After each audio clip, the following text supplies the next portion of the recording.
Thank you. Thank you.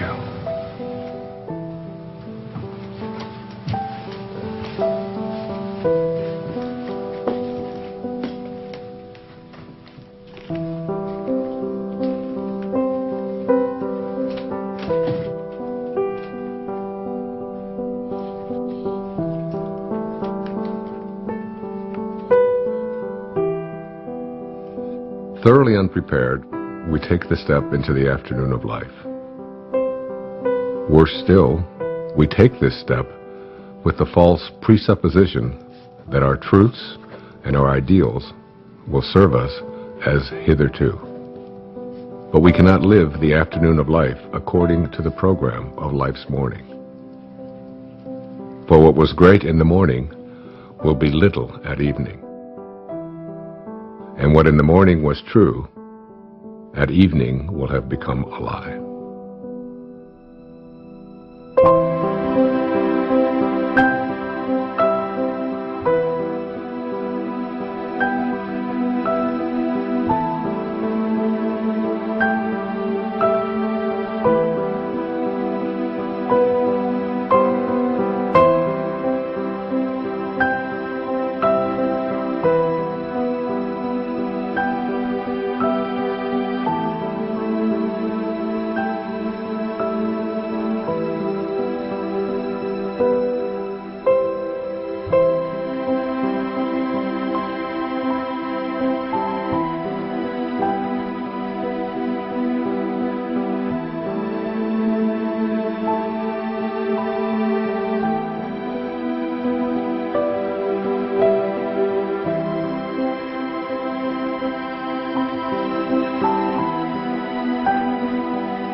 Got him looking on that one, too. They rotate up at the outside. The fence is just getting in the zone.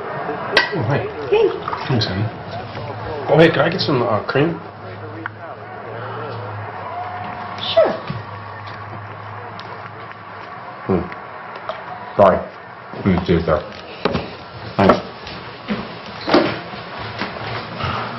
Okay, we're all packed. I got the snacks, Jason's prescription, boarded the dog, car payment, called the neighbors. Hey, Jack. Jack?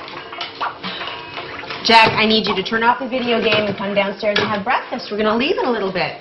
Let me just finish this level. Okay, fine, but then we're unplugged all weekend, got it? I don't even know what that means, unplugged. It's a very sad commentary on our life. Hey, sweetie. Time to get up, sweetheart. Is it tomorrow? It is tomorrow. It is, and we're gonna go on vacation, and we're gonna have so much fun. But we gotta miss the traffic, so let's get going. Gotta get up, monkey. Okay, off you go.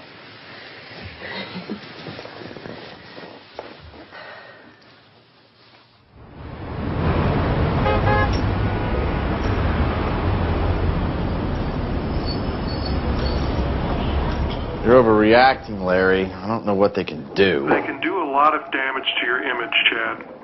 Now listen, you have a brand to protect. More development can't afford lawsuits from environmental groups. This just isn't the right climate for that kind of stuff. What are you suggesting? I suggest you decide on some sort of compromise, or we'll be tied up in court, and you won't be able to start this project at all. You know, why didn't this come up when we did the impact report? I mean, for God's sake, we're talking about a tree. No, it's more than a tree.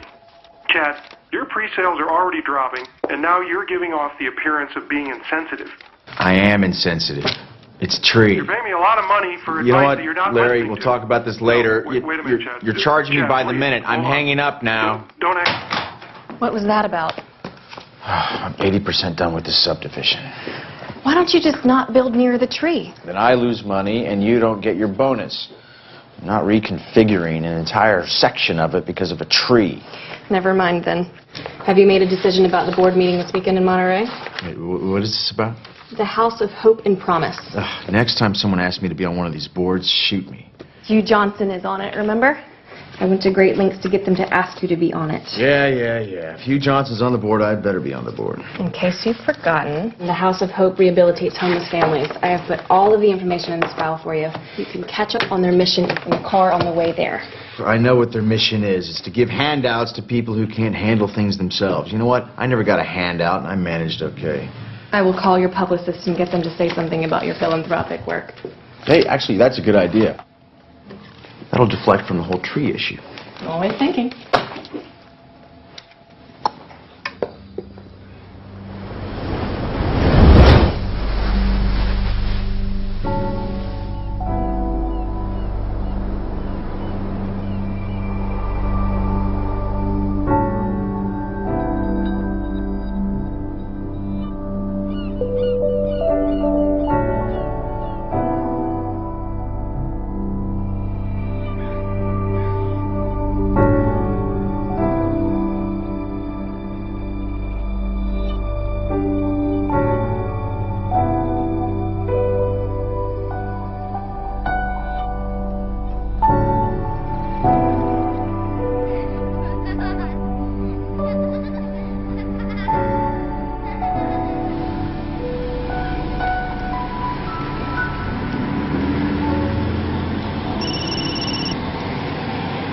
And I need to find where the director's cottage is, so.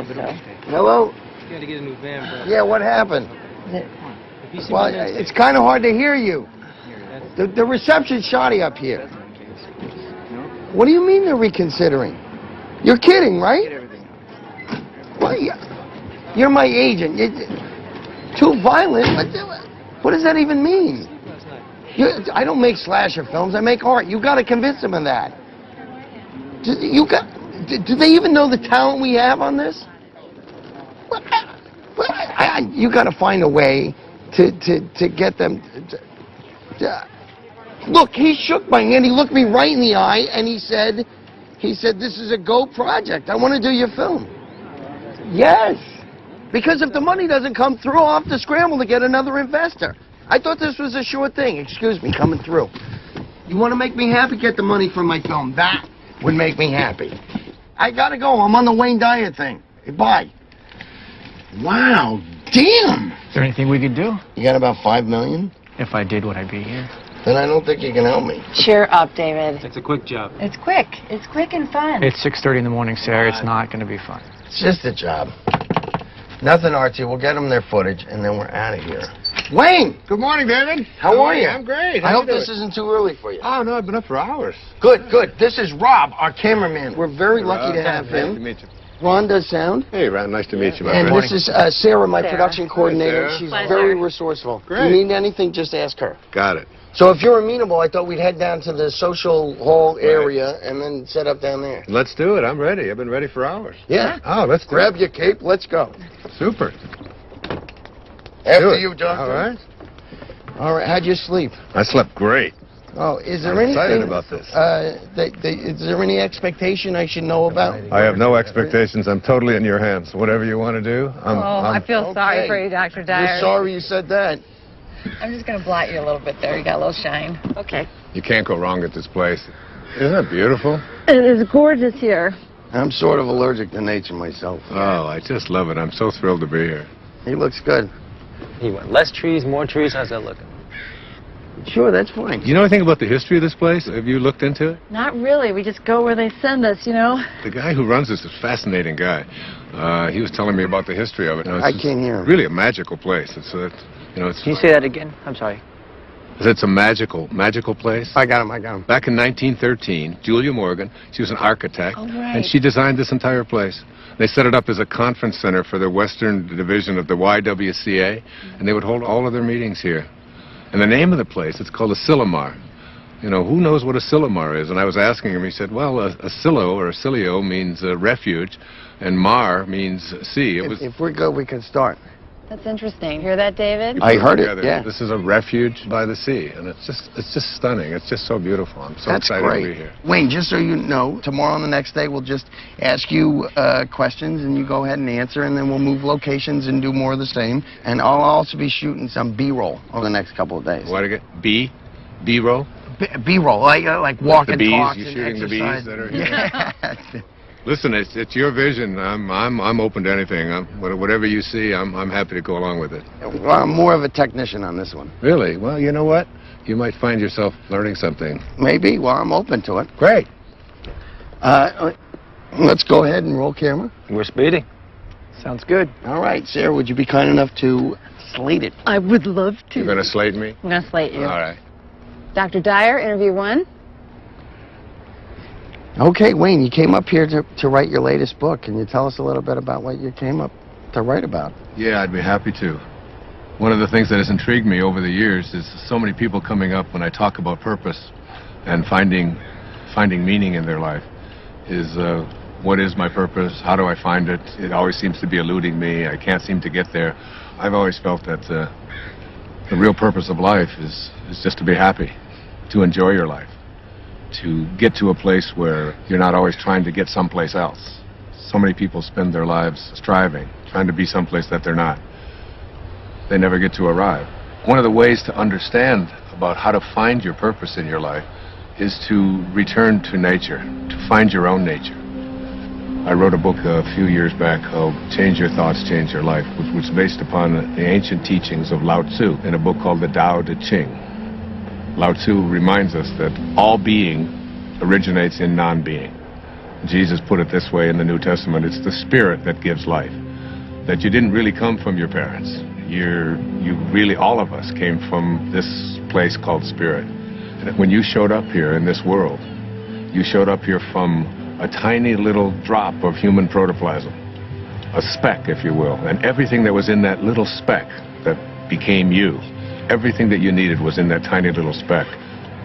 One of the most important metaphors that I ever used is that the first 9 months of your life, from the moment of your conception until the moment of your birth, everything was being handled for you. There was nothing for you to do. You don't get consumed with the color your eyes are going to be or what your body is going to look like. It's all taken care of for you. You just surrender. I call it a future pull. And it's pulling you in the direction of whatever it is that you were supposed to be. And to me, it's not too great a stretch to say if everything you needed for the physical journey was already handled in there, then why not everything for the rest of the journey as well? All of your purpose, it's in there. All of what your personality, it's in there. Everything that you were to be, not just the physical you, but everything, if you just let go and allow. And so we're born. And we look at this beautiful little creature. As parents, I have 8 children. I've seen it happen many times. And you look at this beautiful little child and you look at it and you say, great work, God. Great work. Couldn't be any better. We'll take over from here. And then we're surrounded by all these people, our family, our culture, wherever we go. And we begin to be told that we can't really trust in who we are. We have to trust in something outside of ourselves. So we're on a journey towards ambition. Once you begin to say, we'll take over from here, you introduce something, you just take this perfection and you just edge out the Creator. You edge God out. E-G-O. Ego. This ego is the part of us that starts to tell us who you are is not this perfect divine creation, this piece of God that you came from. It doesn't say that. It says who you are is what you have. It begins with things like our toys, and then our bank accounts, and then the possessions that we have. Before you know it, we begin to identify ourselves on the basis of our possessions. We begin to take on a set of beliefs about the more that I have, the more valuable I am as a person. And so we spend our lives taking these young children and immersing them in a culture that emphasizes more. It becomes almost a mantra of the ego. You have to have more. And the more you have, the more you are aware of how much other people are trying to take it away from you. The more you get consumed with how do I protect it and how do I make more of what I have. The dilemma here is that if you are what you have and things go away, then who you are also goes away in the process. Going somewhere? Yeah, I thought I'd come with you. Why? Why not? Because this is a work thing. I'll be in meetings all day tomorrow. I'll have nothing to do. Doesn't matter if you're busy. I'll go shopping or something. I'll be fine. Hi. Sorry, we won't be needing you after all. Thanks, you can go. What are you doing? Oh, come on, it'll be a beautiful drive. Which car should we take? You are not coming, and I do not want to drive. I want to be driven because I have work to do. Okay, well then I'll drive. Let's take the Porsche. Denise, the place I'm going, it's not the kind of place you're used to. It's rustic. I think I can handle it, Chad. I know how to rough it. You know, I don't understand the sudden desire to spend time together. I just want to get away. Would you prefer I got my own room? Okay, what's wrong with you? Maybe I'm interrupting something. Oh, come on. Are you meeting someone else? Of course not. Look, I don't even want to go to this thing. Well, then, all the more reason I should go with you. You're not going to fit all those bags in the Porsche. Why don't you help me try? The second aspect of the ego is this idea that I am not only what I have, but I am what I do as well. We are... You going to get that? No, please. Go ahead. Oh, it's all right. While we're stopped here, do you want anything, Dr. Dajer? You want water or anything? No, I'm fine. Still rolling, guys. We're cutting. What? Oh, keep rolling. Please. So, second component of this ego is the idea that not only is who I am what I have, but it's what I do. And what I do becomes this thing called achievement. And in this whole world of believing that I am what I do, we become consumed with this whole idea of my success, my value, my worth as a human being is based upon how much I accomplish. So I have to make more money, I have to get a promotion, I have to compete with everybody else who's trying to get what I have. We are taught this over and over and over again. All of our young people are taught this when they go out into athletics. The most important thing you can do is be number one, and you see, we're number one, we're better than everybody else. And we constantly find ourselves in this competitive notion again of believing that our world is one in which we have to compete. That's what the ego says.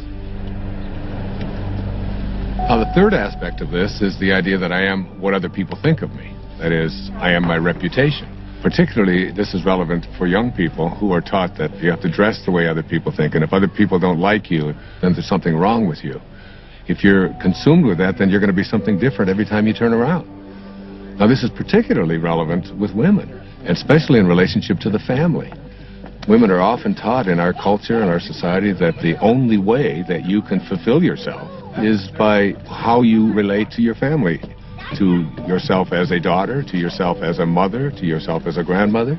And while these are very important and creative aspects of every woman's life, if that's the choice that they make, it's not necessarily the only thing.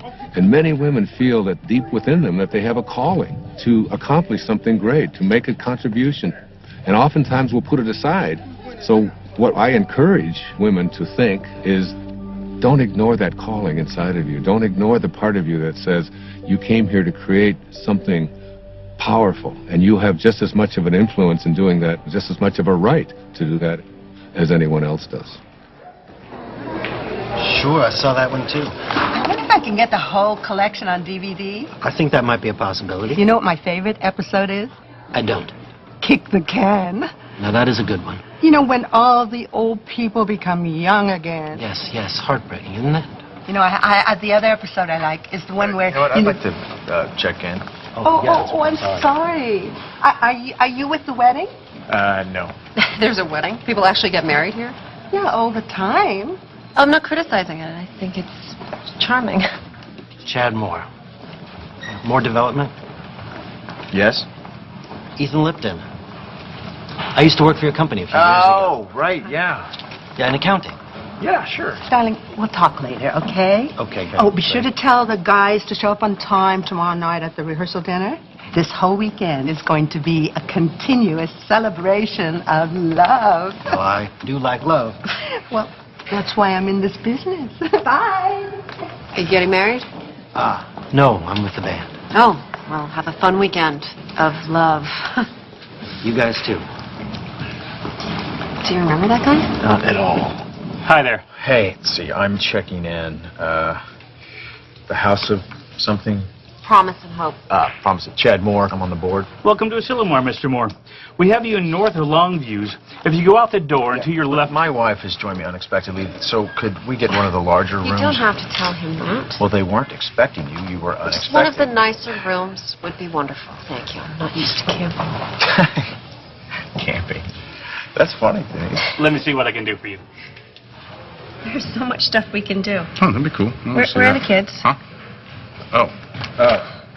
Ethan. Whoa.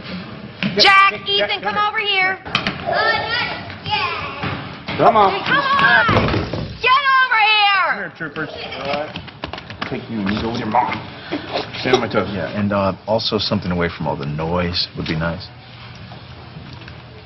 I do have a room on the first floor in the lodge building. Yeah, No, something higher. Of course, Mr. Moore. Do you have a room on the second floor? Higher than that, please. I'm afraid that's about as high as we go here. You're kidding. What a waste of real estate. I think you'll like this room. It has a balcony. All right. If you say so. Give me a second. Give that to your mother. Give that to your mother. You heard her. Hand it over. I said we were going to be unplugged this whole weekend. Did you guys just want to go home? No, we're not going to go home. It's no fun. Come here. Let's stand with me. Here, jump on my feet. Jump on my feet. I'll lift you. There's no way we can have all these meetings with these kids running around and screaming. Have a great stay. Look, I don't need to be having this conversation right now. I don't have time for this. I can't deal with this right now. We move into then the later parts of the ego, which talks about something called separation. And the ego has a very strong belief system that who I am is separate from everybody else. And then another component of the ego teaches us that I'm also separate from everything that's missing in my life, from all the things that I'd like to have. And then finally, the ego teaches us the most egregious error of all. It teaches us that we are separate from God. And one of the simple constructs that you learn in the afternoon of your life when you shift into the meaning phase of your life is to realize that you came from a source. We can call it God, we can call it Tao, it doesn't matter what we call it. And that this source is everywhere. There's no place that it is not. It must be because it creates everything. Everything comes from this source. That it must be in me. If there's no place that it's not, it must be in me. And if it must be in me, it must also be in whatever it is that I feel to be missing from my life. If you know that, then in some way, everything that's missing from your life that you would like to have, you're already connected to it in spirit. And all you have to do is figure out a way to align yourself with that and have a knowing that you're already connected to it. You just have to bring it on its way. And the way that you think and process. What was that out loud? Yeah, you just said that out loud. Sorry. That's okay. It is intense. There's no question about it. It's very intense. Please continue. Okay. I was saying that as we move into the afternoon of our life, we take the same ego constructs that we learned in the morning of our life, which is all about competition, winning, being better than everybody else, and we try to apply these same constructs to the afternoon of our life. And what happens is we end up living a lie. For what was true in the morning, in the evening, has become a lie. The problem is we don't really know how to move into the meaning phase of our life. This is when we have to learn to go back to those first 9 months, from the moment of our conception until the moment of our birth. Lao Tzu speaks about this in the Tao Te Ching. Let yourself be lived by it. He says that the Tao does nothing. It's leaving nothing undone. This is where we have to get to a place where we can surrender and have a knowing that we're not alone and that we're going to be guided and that we have a nature and that we can trust in this nature. It's not something that we have to always be struggling with. It's not something we have to be in charge of. Literally, think about it. Let yourself be lived by it rather than you taking over. But as we move into the meaning phase of our life, what's happening is we begin to think about fulfilling a dharma, fulfilling a destiny, fulfilling something inside of us, a calling that only we can feel inside of us. No one else can tell you what that is. But if you feel it and you know it, winning and being ahead of other people takes a back seat to feeling fulfilled and living your life on purpose.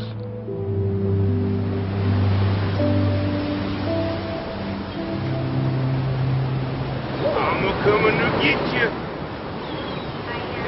No! Ethan! Don't throw sand!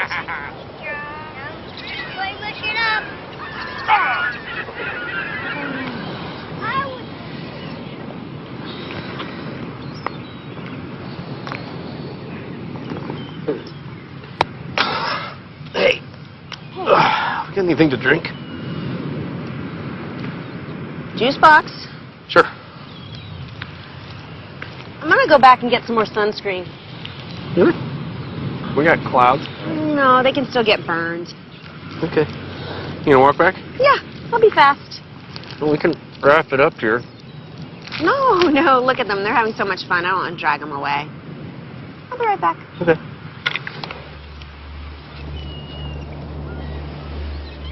You got some great stuff. Well, I think it was a good start. I think it really was. I think you're going to see this thing come together in some unexpected ways. You're going to be surprised. You really are. Directors don't like surprises. Well, you're in for some. Great. I'll see you in the morning. I look forward to it. Thanks for everything. It was great. Thank you. Thank you, guys. Thanks for everything. Yeah. Thank you. You're welcome. got See you your later. guys? Yep. Okay. See you tomorrow. Thank you.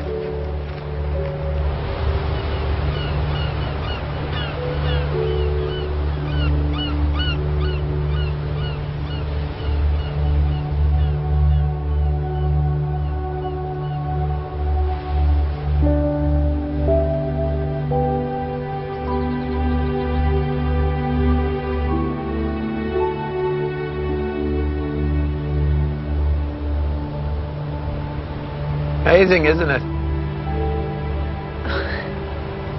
Yes, it is. Looks like they're reaching for each other. Sorry? Well, the trees, it looks just like they're reaching for each other.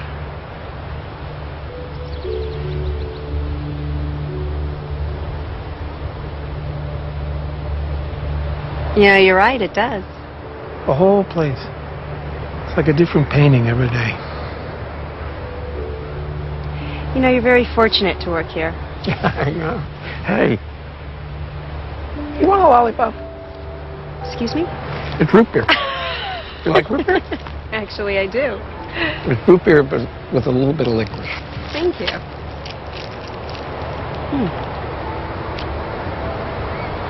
I like it. I like everything about this place. Like what? What do you like about it? I don't know, it's just, it's so beautiful. I can't describe it. In words, yeah. I guess so. I mean, words versus images. Images? Pictures.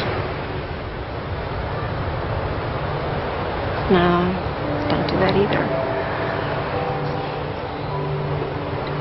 I used to.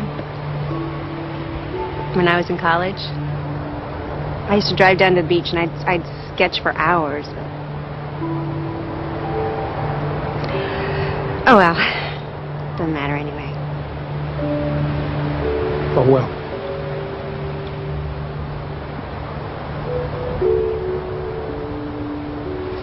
Hey, Mom. Where you been? What? We got cold. You eating a lollipop? I am. You got any candy for the kids? No, I'm sorry. Oh, that's all right. Let's go back. Come on, buddy. Let's go. Yeah. All right. It's okay. Here. You want a lollipop? I don't get it, to be honest with you. That really doesn't surprise any of us, David. Seriously, if I didn't have ambition, nothing would get done. Is that supposed to be a comment about us? You have a napkin, please. You know what I mean. Like we're supposed to sit around and wait for things to happen to us magically. There's nothing wrong with a little magic in life. I can't trust magic. What I can trust is my own will to get things done. That's my main problem with what Dr. Dajer's saying. Okay, he's right there. You want to keep it down? He didn't hear me. Dr. Dajer, you want to come hi. join us? Sure, I'd love to. How you guys doing? Great. Good. Chicken's great. Good. So, Dr. Dajer. Yes. We were all just discussing your Right. first interview and all those things you said. And basically, David thinks that it's all BS. What? David? Really? I don't think all of it is. I mean, I'm entitled to my own opinion, right? Absolutely. You are entitled to your opinion, and I respect it. And you know, David, you don't have to get this all at once. You know, just get a little bit at a time. That's all it takes. You know, you just start practicing it. Eventually, it becomes a way of life, and you start living from a different perspective. I'm not really a spiritual person. I'm too busy. Yeah, spirituality is kind of like a luxury.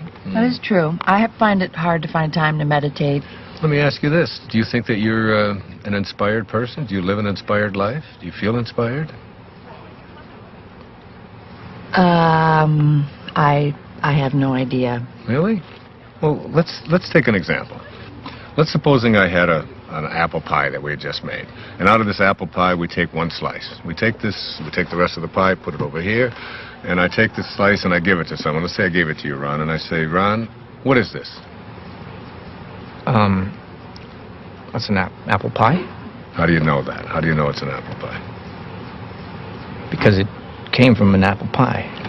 So, well, you laugh, but I mean, the truth is that's a very profound statement that you just made, that everything in the universe must be like what it came from. You take an acorn and you'll never get a rose bush out of it. You look at yourself and you ask yourself the question, where did I come from? Who am I and what am I like? You know, instead of making our choices out of the place that we really are, our authentic self, we're making them out of the ego. And every time we make choices out of the ego, all kinds of things begin to happen to us that take us away from finding meaning in our lives. How do you know if you're making a choice from your higher self? You gauge everything on the basis of how you feel. Are you stressed out? Are you anxious? Are you fearful? Are you angry? Do you feel good about yourself? Do you feel like you're on purpose? Do you feel like your life has any meaning? When you're operating out of the only part of yourself that is authentic, bliss is your response. But what about the upside of ambition? I mean, I'm a filmmaker, and if I didn't, doesn't ego serve me? I mean, if I was going with the flow, I'd never get a movie made. That's a conclusion that you've come to because you think out of the ego. You know, the fact is that you might even be able to make much greater films if you came out of a higher place. Imagine yourself as being able to live and work and do everything that you do from this place that, well, it's called Dharma. What's Dharma? Dharma is a spiritual principle that implies there is a purpose to our lives. Like an otter has a dharma, a bird has a dharma. Everything has a purpose. And when you find yourself living from that purpose, you have found your dharma. Your dharma is something that you will be living by. And rather than constantly using the ego, you will begin to say, this is what I'm here for. It's like, I call it a calling. It's like an inner calling. How do you know what your dharma is? Like, what if you can't even find your dharma? Yeah, I can't even find a date, let alone my dharma. Well, your dharma isn't anything you're ever going to find. Your dharma is something that you're always connected to. It is your divine purpose. It is something that you are aligned with throughout your entire life. The ego has kept us away from it. Excuse me, I have to take this. This is what I'm talking about. I'm sorry to interrupt. How does this help me find a date exactly? You don't need to find a date. If you live what I'm talking about, you'll understand that everything will be perfect and everyone that comes into your life will come in on time perfectly. You're a divine creation of God. You're a spiritual being. You don't need anyone else to confirm that. I love that. It's true. Dr. Dajer said it was. It is true.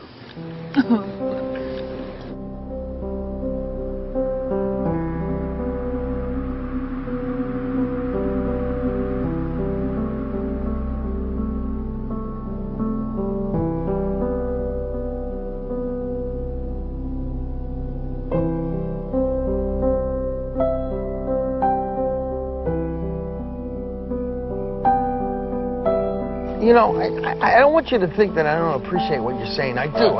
Not that you would necessarily be concerned with what I'm saying, because that's the ego telling you what to think, right? So you were listening? Yeah, I'm listening. I just think it's good to have a plan. Well, what's your plan? To be a successful filmmaker, to make a name for myself, to make money, to have a good relationship. So you're talking here about prosperity, you're talking about abundance, you're talking about happiness. I haven't any problem with that. I've been attracting abundance and prosperity into my life forever. I think it's actually quite easy to do. I really believe in it. For you? Well, you know, the problem what you're talking about here is the ego. The ego and your attachments. You know, you become attached to you know, how much money you're making and how well your film is doing, and is everything working the way I've been told that it should work. When you become attached to things and they go away, you then lose who you are. But it feels so much like survival. We're not talking about survival here. We're talking about a shift away from the morning of your life and having to do everything for external reasons and moving into a higher place in your life. Why don't we start with that tomorrow? How to make this shift? It's a good idea. You know, I tell my audiences all the time that if this is something new to you and you've never heard it before, there's a shift probably heading your way as well. Ha! That's all I need. It could happen.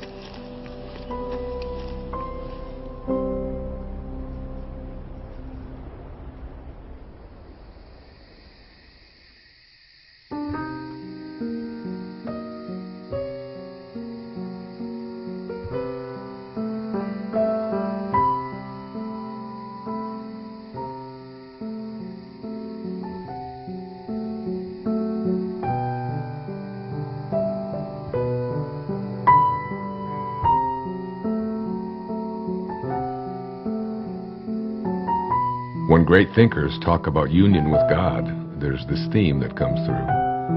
It's about being in silence. When everyone else is asleep and there are no distractions, when you feel yourself alone with Source.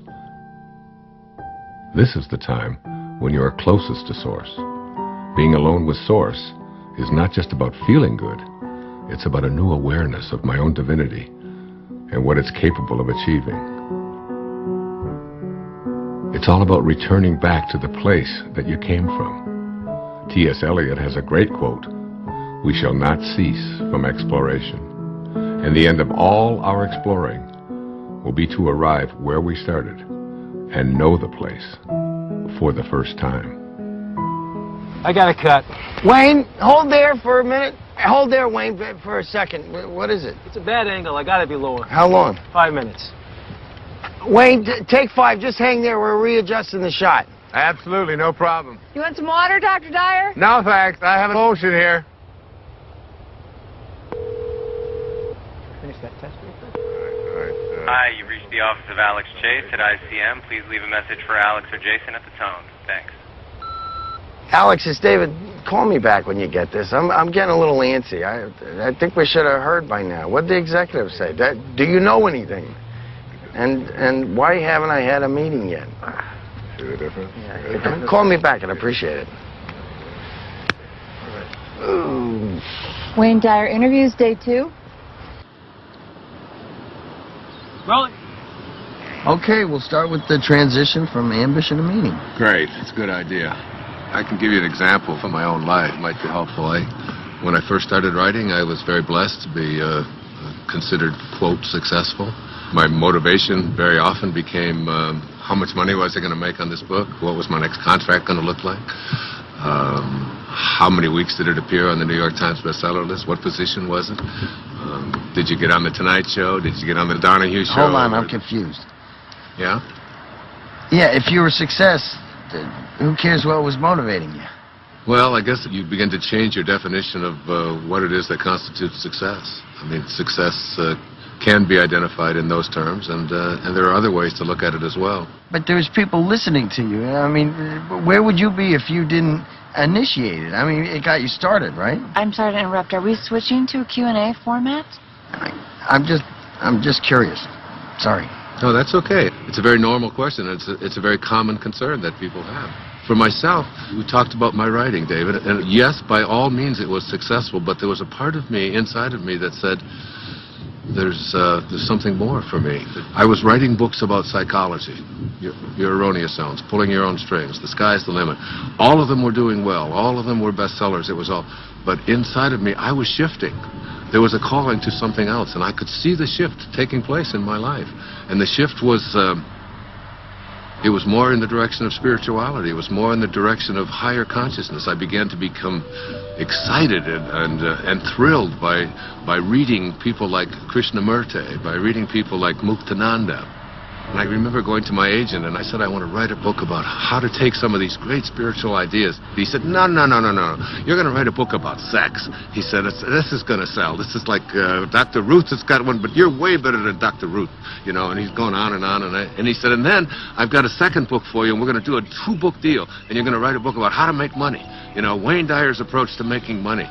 And I'd say, Artie, I said, I can't do that. I said, I have to write about it. He said, no, nobody's going to buy this stuff. He said, that's the airy-fairy stuff. That's out there. That's all that new agey stuff. He said, you don't want to. I said, but I have to write that. That's what I'm living. That's what I'm feeling. It's so exciting. And I remember submitting the proposal to him, and he said, all right, I'll send it in, and they reluctantly they didn't give me much of an advance at all because they didn't even believe in it.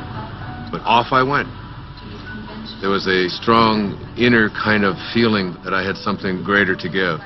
I had something that I had to do that was beyond just going through the motions, just doing what I had already mastered, what I knew how to do.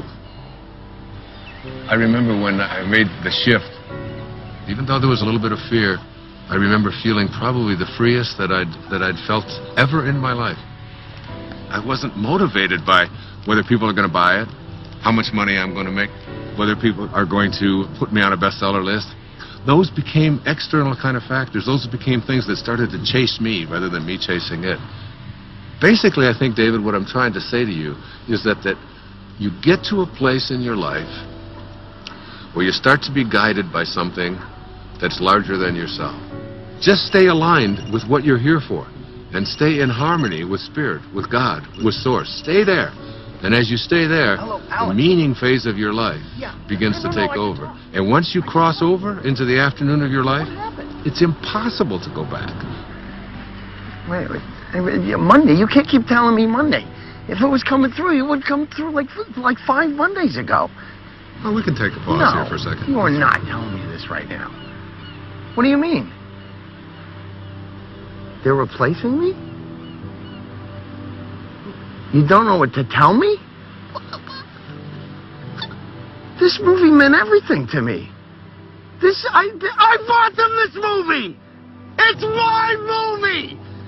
This movie meant everything to me! Damn it! Okay, this would be a great place to break. Is he okay, you think? I think he's going to be fine. Let's just call it lunch. Everybody get something to eat, okay? And then, as soon as I...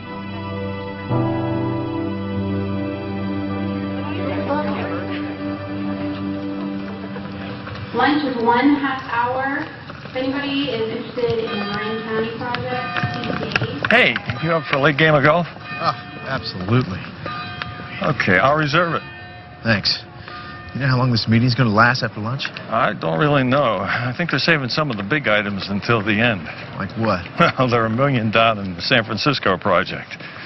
The contractor underbid, now they're over budget. You know what? Listen, you can catch me up on all that stuff this afternoon when we play golf. You're not coming back? Oh, no, I am. I'm going to try. I just got a lot of work to do. See you later. Okay.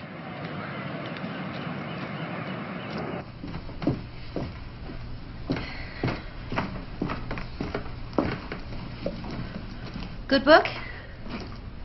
Not bad. I'm sort of a slow reader, but it's being patient with me.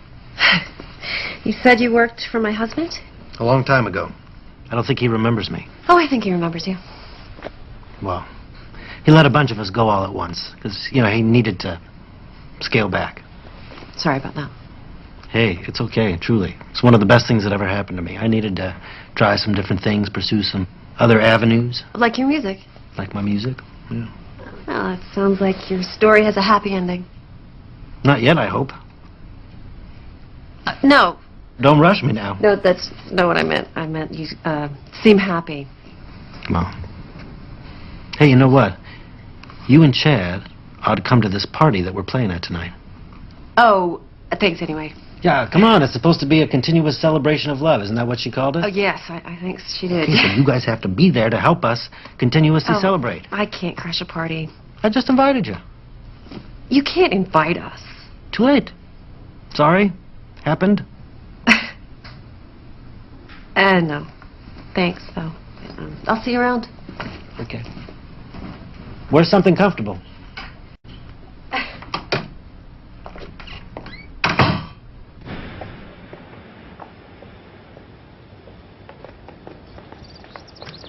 Denise. Denise. Hey, slow down. Stop! Oh, hi. Why did you stop? I didn't see you there. Where are you going? I was going into town. I thought you were in meetings all day. I was. But, I'm bored. Yeah, well, if Hugh Johnson can do it, you can do it. No, I'm not cut out for this non-profit thing. So. Oh, Chad, you just gotta fake it. No, I'm coming with you. What? I said I'm coming into town with you. Honey, I love you, but I don't enjoy shopping with you. I need some me time. I thought we were supposed to spend time together. Right? Look, Denise, I'm not kidding. I cannot take another meeting. I'm coming with you. Whatever.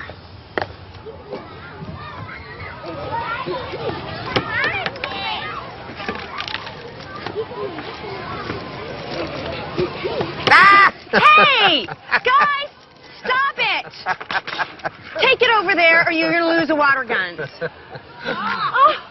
Oh, they got you all wet. Oh, it's no big deal. It's just water. Water is soft. Don't give it another thought. It's great. I am so sorry. Don't be sorry. I've got 8 kids of my own. I've got grandchildren. You know, these things happen. Things get messy once in a while. It's fun. Oh, thank you. That makes me feel a little bit better. I always see it as an opportunity to sort of practice what I call non-interference. Oh, I wish I could do that. Oh, you can. Of course you can. Really? I mean, I'm their mother. Isn't that a little irresponsible? I don't see it as irresponsible at all. I think parenting is not about having children lean on you. It's about making leaning unnecessary. Yeah, they've got a compass. Let them follow their own compass. What would I do with myself if I wasn't interfering? Oh, I don't know. Do you ever think about music or art or something like that? How'd you know? Know what? Nothing. Thank you. It was really, really nice talking to you. Oh, you too. God bless you. Namaste. Namaste. All right, guys, come on. Time for lunch. I don't want to eat. Me either. Before the ants eat us. Just come and eat when you're hungry. I'm thirsty.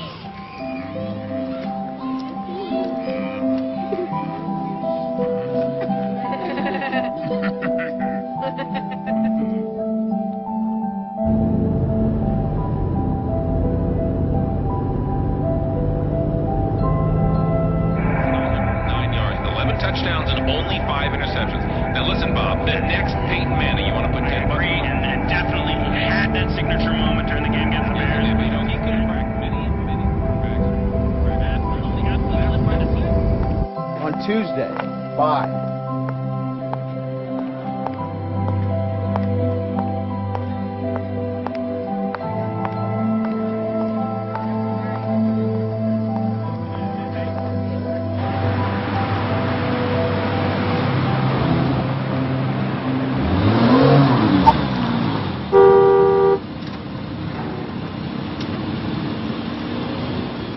I think I'll return that dress.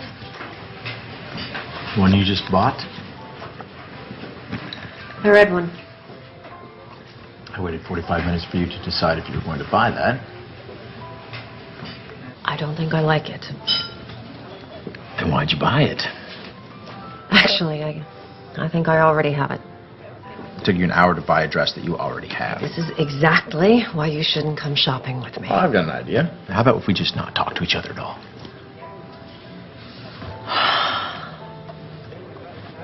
Jesus, Chad. I really should have come alone. I've got a lot on my mind. You've got a lot on your mind. What could you possibly have on your mind? All right. I wasn't going to tell you this until tonight, but...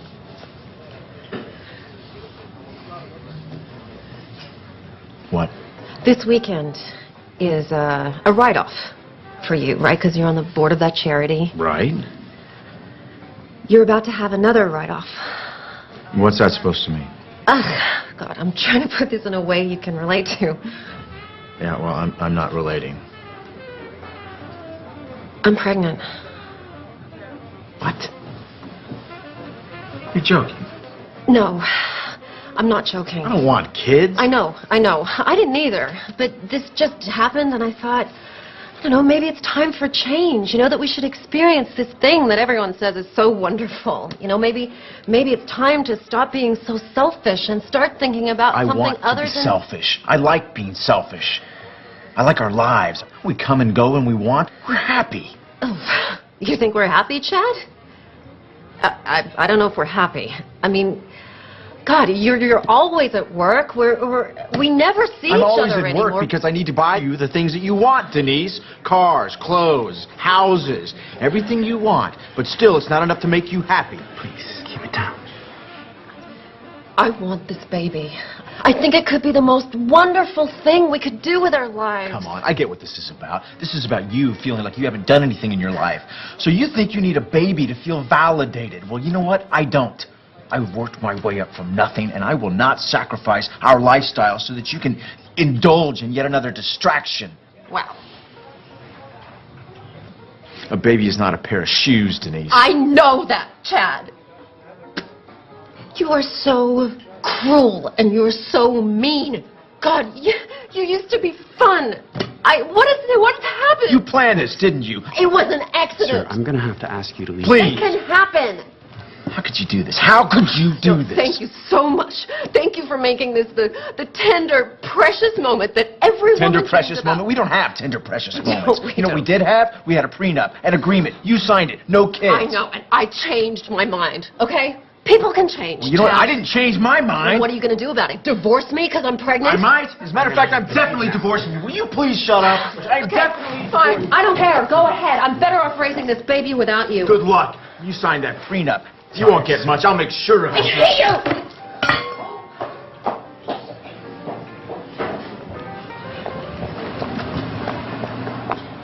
you! Sir. I'm fine. I still need I'm you. fine. Sir, I am still going to have to ask you to leave. Oh, I'm leaving. Don't worry about paying. No, I am definitely paying for this meal. Please, sir. It's not necessary. Oh, she's got my wallet. Hey! You took my wallet, you kleptomaniac! You left it in the room, you moron! I'm calling my lawyer. I'm calling my lawyer right now. Oh, really? How are you going to do that without your precious phone? Hey, come back here! Come back!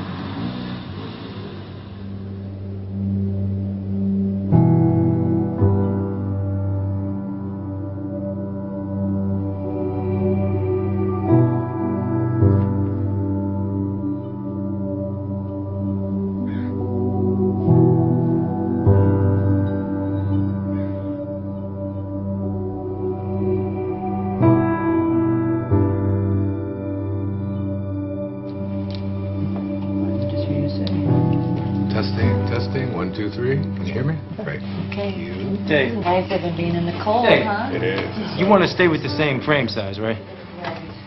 Yeah, sure. Okay, guys. Ready. Okay. Crossing. Okay, Wayne, can you just shift your chair just a tiny... Sure. Thank you. Oh, perfect. Okay. Perfect. Okay, so we good? We are good. All right. David. We're rolling. David? David, why don't we take it from where Wayne was talking about the shift? We can just continue from there. Sounds good to me. Okay, this shift, this movement from ambition to meaning, from the morning to the afternoon of your life, generally it's preceded by what we call a quantum moment. Sounds strange perhaps to use a term like that, but quantum moment really refers to the characteristics of what it is like when you have what Maslow called a peak experience. The first of these qualities, there's 4 of them. The first of them is that it's very vivid. The second quality or characteristic of these quantum moments is that it's a surprise. And the third characteristic of these quantum moments is that they are benevolent. They always feel good. The fourth and final quality is that it's enduring. That is, it isn't just something that comes and then goes and it's out the window. It lasts with you forever. For example, I left drinking behind in my life 21 years ago. And I couldn't even imagine that I could have given it up because I'd always had 2 or 3 beers every single day for the previous 10, 15, 20 years. I couldn't even remember a day when I hadn't. And I knew that I had to make that change. And it was 4:05 a.m. in the morning. I could remember the clock when it turned. I woke up, and there was like a breeze in the room, something that I'd never experienced before. The smell of roses. This was 21 years ago now. I can tell you what was hanging on the closet, the hook that I had there. On the mirror there, I had a cartoon that I had there. I can still see that thing exactly as if it happened this morning. The vividness of this is something that I've never ever been able to forget. I can remember how surprised I was at what was happening at that time. It was almost as if some kind of force had taken over, and I was just amazed by it. So if you're lucky this happens to you? David, it has nothing to do with luck.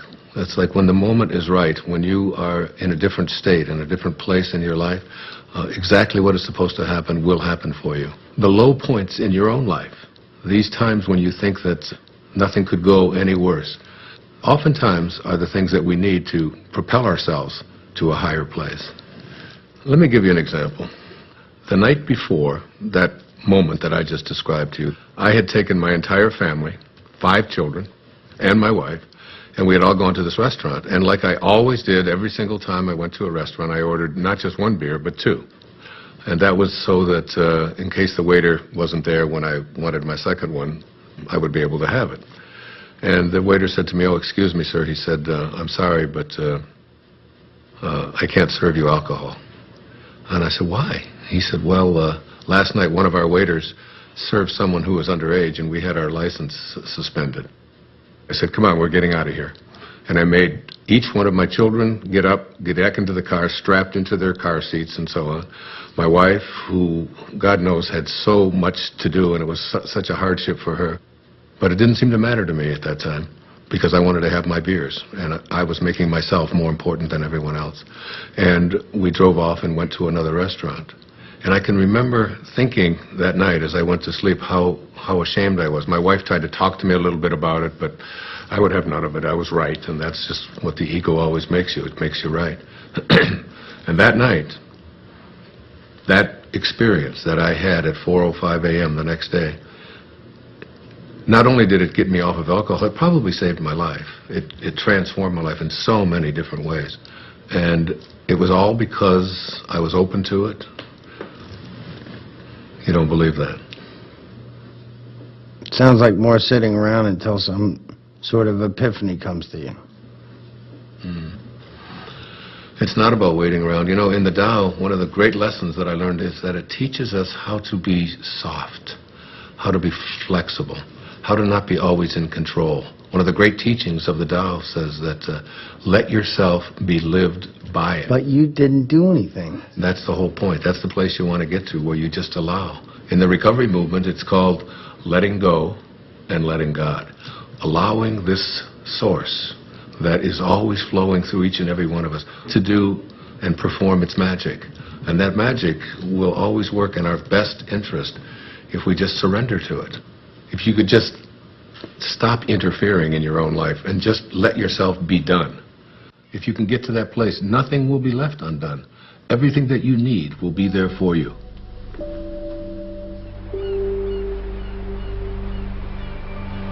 It's mysterious for most of us because we believe that we're the ones who have to do everything.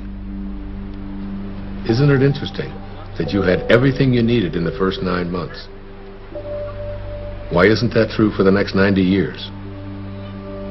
Because we interfere.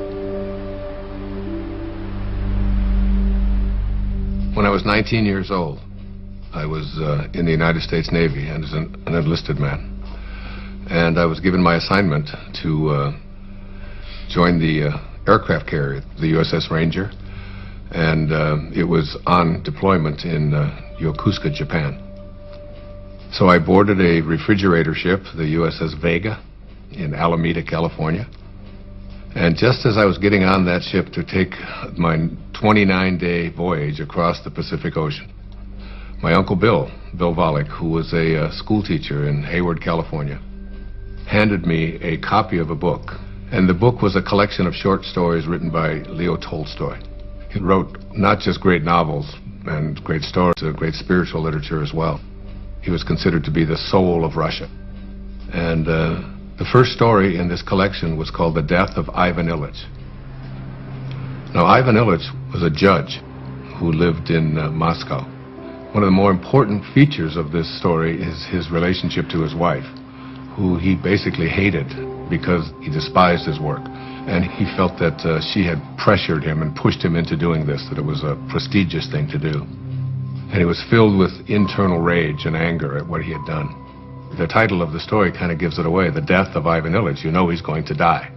Now, Ivan Illich was lying on his deathbed, and his wife is holding his hand, this woman that basically he despised for all of his life.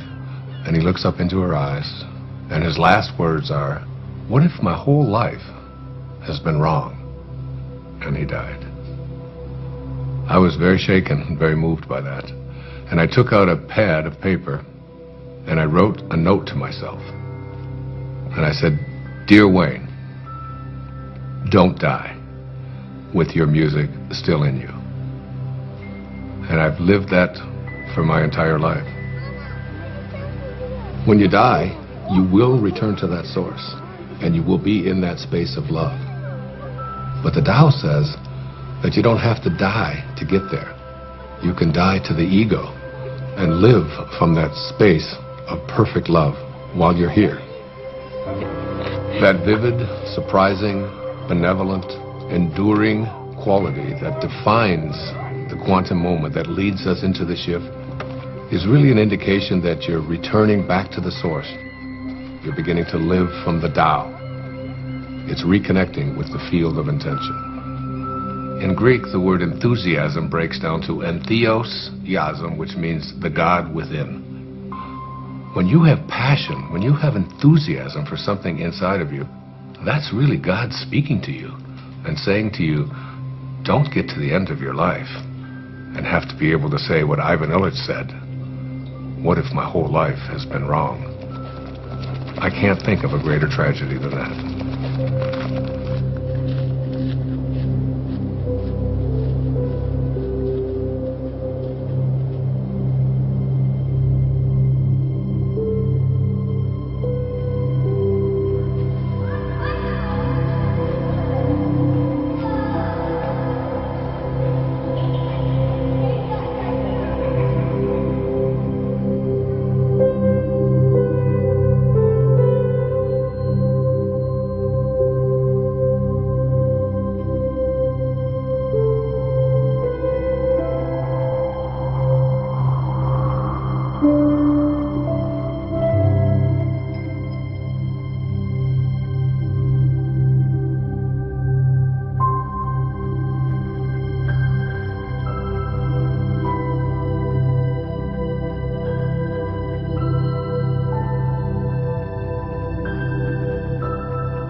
Hey, Mom!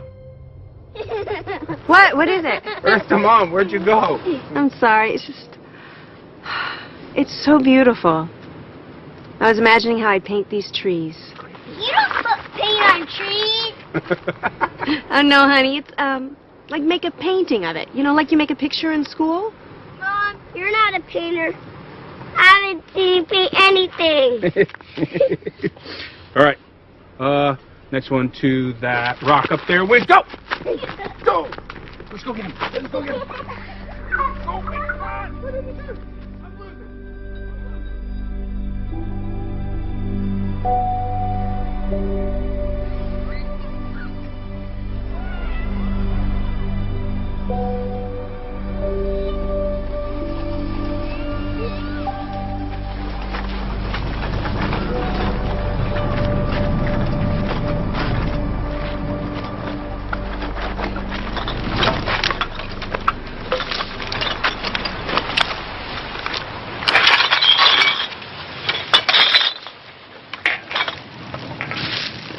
Hey, here's some money.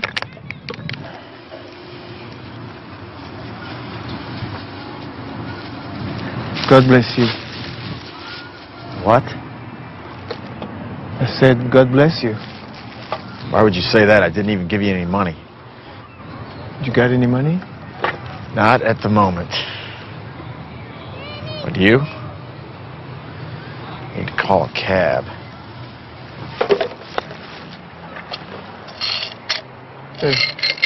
Here you go. This should help you. Thanks. Wouldn't happen to have a cell phone in there, would you? I don't need one. You make money with that stuff? I make good money. Where do you live? Over there. Over there. But my favorite place is there. Under that tree. That's my favorite. I know that tree. We're friends. It's a good one, huh? You know what you gotta do? You get some of these bottles, and you can make some money. There's a machine down there. You put the bottles in, and you make some money. Thanks. Maybe I can save up for a cell phone.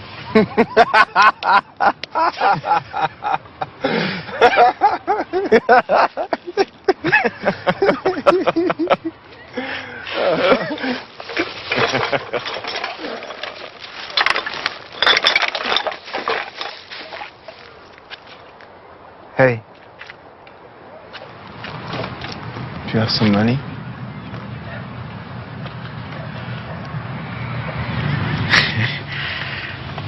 I do. I have 6 pennies. God bless you.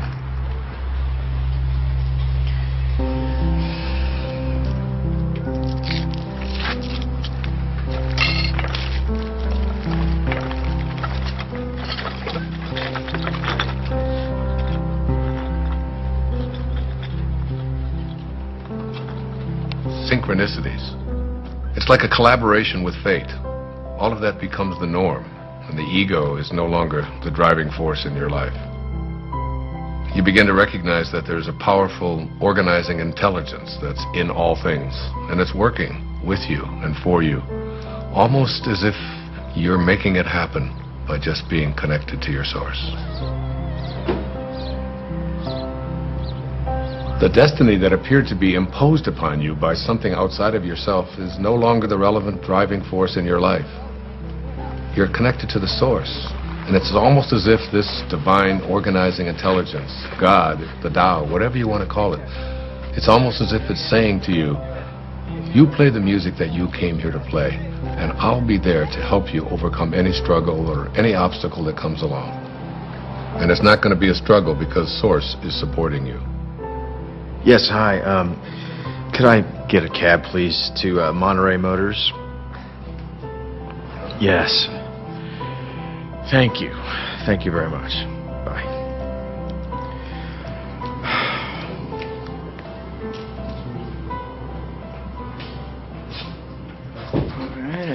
I can't stop thinking about what you said about a destiny being imposed upon you.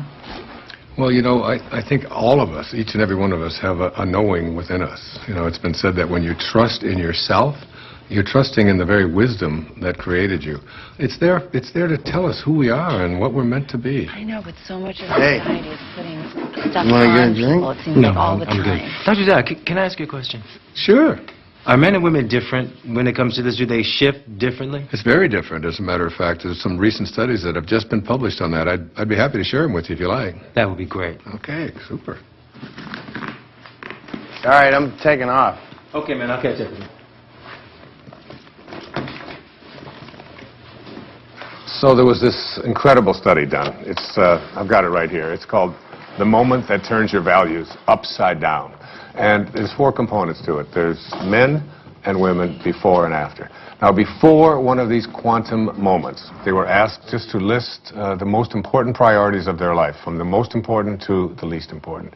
Now, for men, the very first and most important value that they had learned was wealth, the accumulation of money.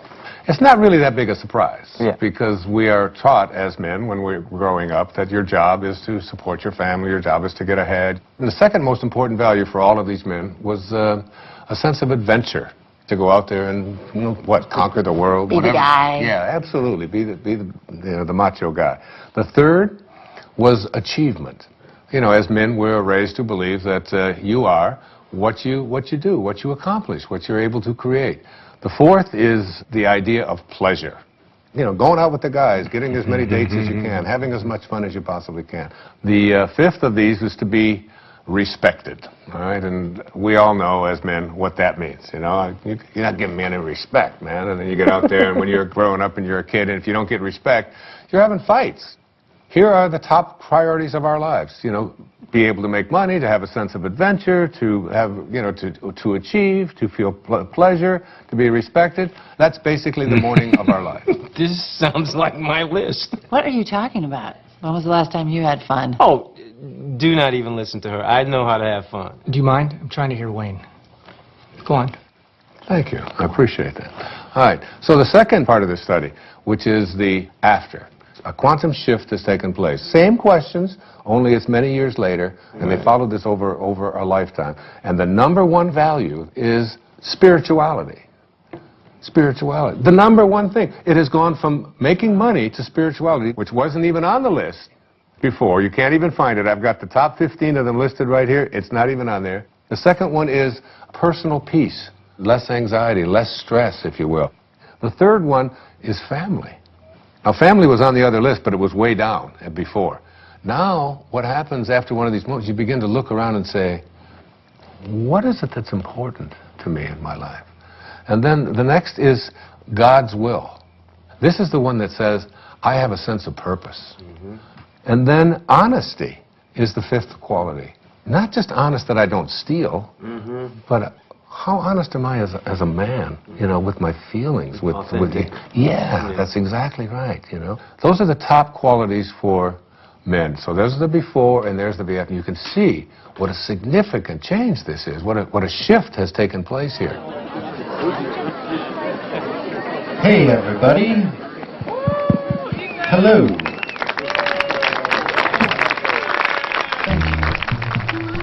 We are very glad to be here tonight. Steve and Lisa are dear old friends of mine, and so when they asked me about the prospect of our band playing at their wedding, I felt like I had no choice but to say, are you sure? Are you positive that's something you want to inflict upon your friends and family at your wedding day celebration? And Steve and Lisa assured me that that was exactly what they wanted to inflict upon their friends and family at their wedding day celebration. And so, here we are. You need a bossy man to love you, a bossy man to hold you close, a bossy man to dress and care for you, a bossy man to take control. You need a man with all the answers, a bossy man who run the show, a bossy man, he pays for everything, he never says I do not know.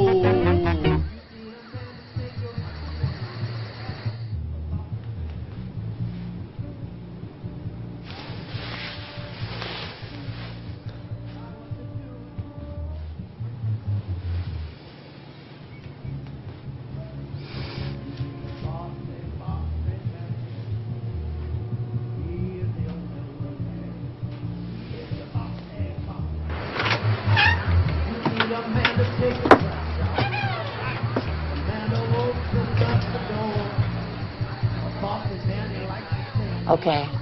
I know what you're going to ask. I can already tell. Yeah. What's the deal with the women? Bring it on. For women, it's even more astonishing. Before one of these quantum moments, the number one value is family. And it's not surprising because women are kind of raised in our society, in our culture, to be a good mother, to be a good daughter, to support your family, to take care of your children, and so on. The second one, which may surprise you, was a sense of independence, of feeling as if I would like to feel independent. Women are very conflicted. Yeah, makes sense. The third was career. Now, very often, women never even felt that they had a right to go for a career because they were obligated to be taking care of their family. And this is not a put-down of that at all. What we're saying here is that there's something more. The fourth quality for women was fitting in, having to be like everybody else and so on. Yeah. And then finally, attractiveness. And this became not just like it's nice to look nice, but my whole values are, and how do I look, and where do we get this? You know what? That is so scary when you break it down like that, because where is it that we learn as women we're supposed to be pleasing everybody else all the time? Well, go on the newsstand. You know, all you see are magazines with pictures of girls with waists this big and, you know, with implants, lots of emphasis on makeup, having the right labels, carrying the right bags, and so on. So these became the top qualities or characteristics or values for women before one of these shifts. Well, I hope the after list is better. Their values shift dramatically. The number one value for women after having this experience is right here, is my own personal growth. Now remember, before it was like taking care of everybody else, doing the right thing, fitting in, and now it's all of a sudden, how am I growing as a human being? How do I feel about myself? The second is a sense of self-esteem. Am I worth anything? How do I feel about myself? Am I a valuable human being? The third one is spirituality. My sense of my connectedness to something bigger and greater than myself. And then happiness.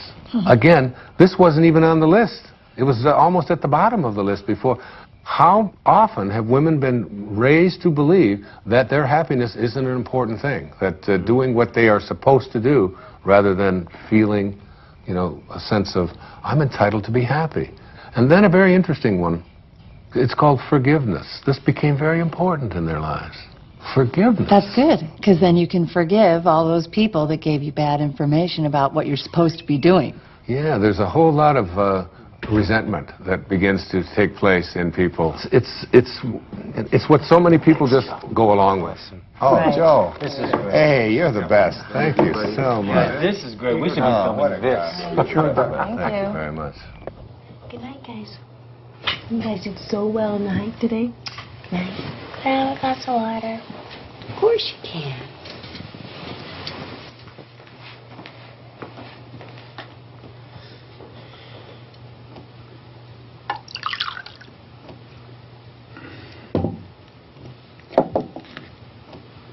Jason, what's this? This paper and pencil wasn't here before. I don't know. No idea.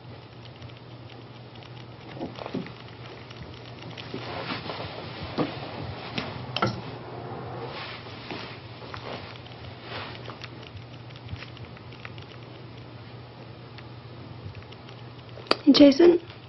I think I'm going to take a shower. Okay.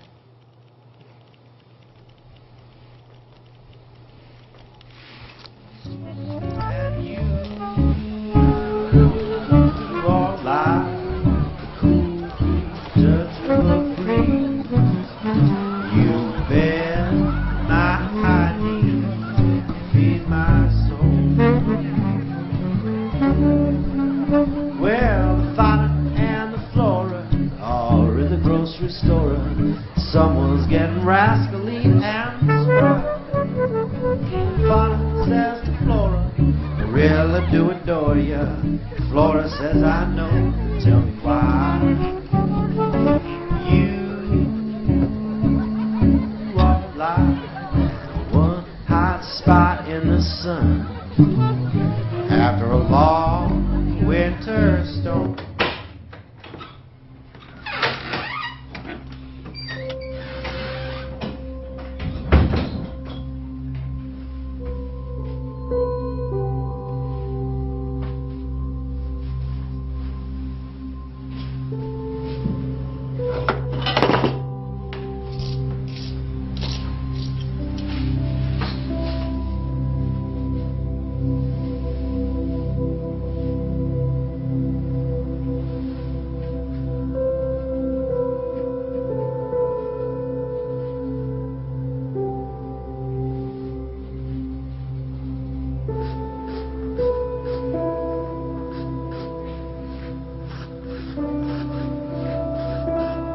I don't know, would you guys like to hear? I think maybe the only true miracle that ever happened to me in my life. A real miracle? Yeah, it was an authentic miracle for me. It was a healing that took place that I still can't explain. So it was in the year 2000, and I had taken a group of 25 people on a spiritual tour to Assisi. I've made several visits there. In fact, I wrote an entire book called There's a Spiritual Solution to Every Problem, based upon the prayer of St. Francis. And I lectured for a couple of hours about it, and we all had visited the places where St. Francis had lived and performed so many of his miracles. The next day, we were going to take a tour to a place called San Damiano, where St. Clare, who was the first female to ever become a part of the Franciscans, lived. And on the third floor there was the bedroom, exactly as it was in the 13th century. There was a young man on that trip. He was 21 years old. His name was John. He was from Pennsylvania. He had cerebral palsy, and he had two very heavy braces on each one of his legs. We were going to go up to the third floor. Now, this was a winding staircase to get up to the third level where St. Clare's bedroom was. Now, John, in order to be able to go up the steps, he would have to move his leg out like this, you can imagine, and then he would go up the step, and then he'd bring the other one down, and then he'd go up the next step, and he would bring it back because his legs were stiff. But as we started to get into the very narrow part of the staircase, he couldn't, his legs wouldn't go out. He could only go this far, so he couldn't go up. And you can imagine he couldn't go down. It was impossible for him to go down. So there he was stuck. I was ahead of him. And he stopped me and he said, "Wayne, I'm in trouble. I can't go up another step because I can't get my leg out to the side. There's no room and I can't go back down. What are we going to do?" And there was a whole row of people behind waiting to go up this very narrow staircase. So you have the picture? Old people don't whisper, 'cause old people can't hear. We'll just talk louder and louder, year after year. Stop looking at me funny, get over here, and I'll whisper. You have grape juice on your wine? Oh, no. No, yes. Old wills grow stronger, old backs grow stiff, old feet grow wider and longer, old dreamers drift. I'm drifting over your way.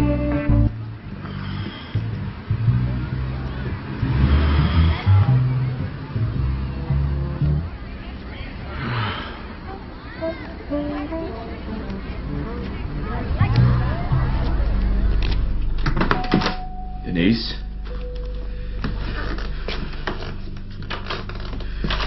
Denise?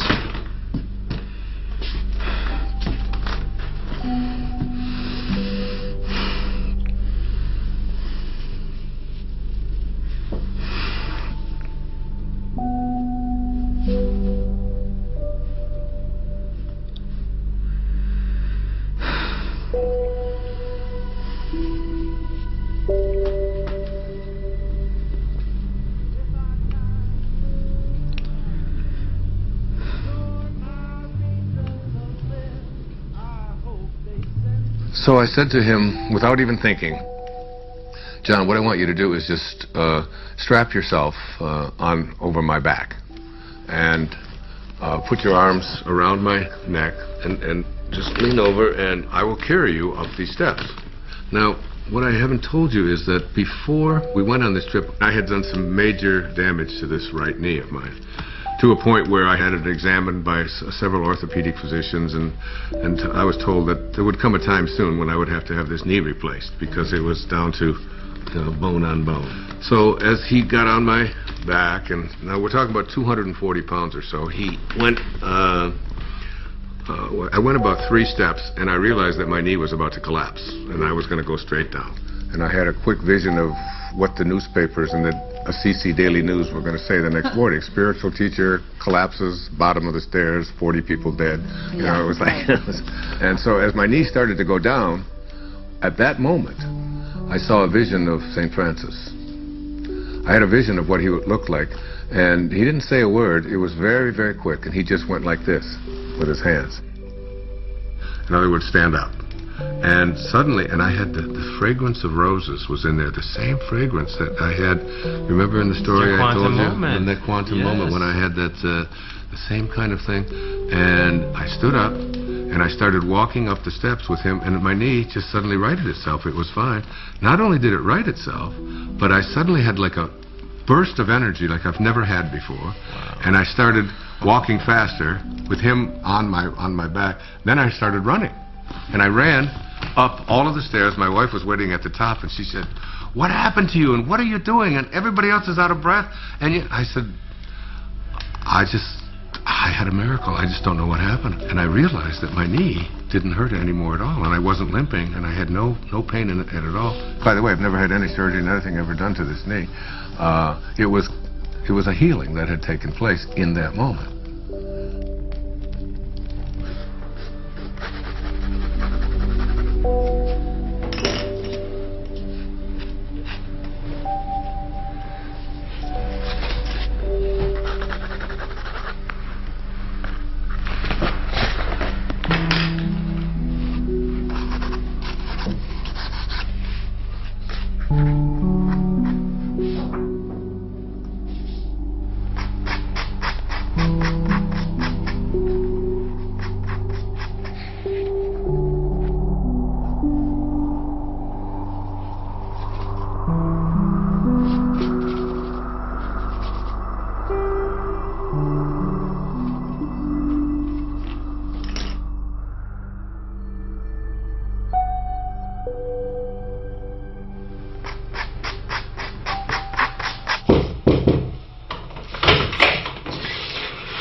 Hey, you coming to bed? Yeah, I'll be there in a minute. What you been doing? Oh. I thought you were gonna take a shower. I did. And your clothes? I was going to, and then I got distracted. Huh. What you been doing? Nothing. Are you alright? What do you mean? Well, you just seemed a little checked out today. Just wondering if anything was wrong, or... No, I'm fine. Don't worry. I'm a little worried. No. Can I look? Jason, no. Come on, I just want to look at him. Jason, no. I love what you do. I just wanted to look. Can you please go? Quinn, I just want to Just go. Please? No. You know, really, you're not very good anyway. Really, don't bother. Don't bother.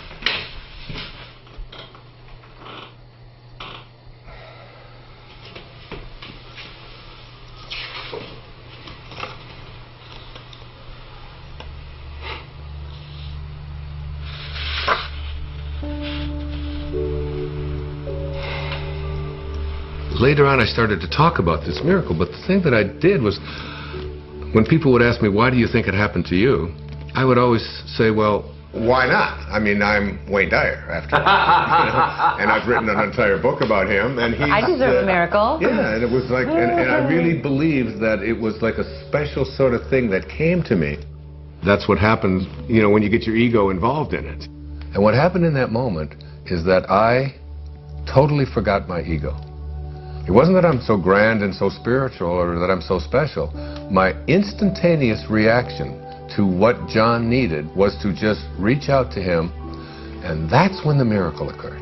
In one moment, without thinking, I reached out to a fellow human being in need and forgot about myself. And it was almost as if the door opened, the teachers found me and said, here it is. The best way to have those doors open is to forget about yourself and to reach out and serve. It's always about serving. It's, you know, one of the mistakes so many people make is they just think, well, I'm just going to attract what I want into my life. And one of the things that I really profoundly believe in, you do not attract what you want. You attract what you are. What you are. I would have been too shy. I'm such an earnest guy. I would have no fun things to say. We ran in such different circles, my baby. Diagram different lines. Now we gaze at the moon out the window. Denise. Sorry, I'm so sorry. I should never said this. Hey, look at me. Look at me.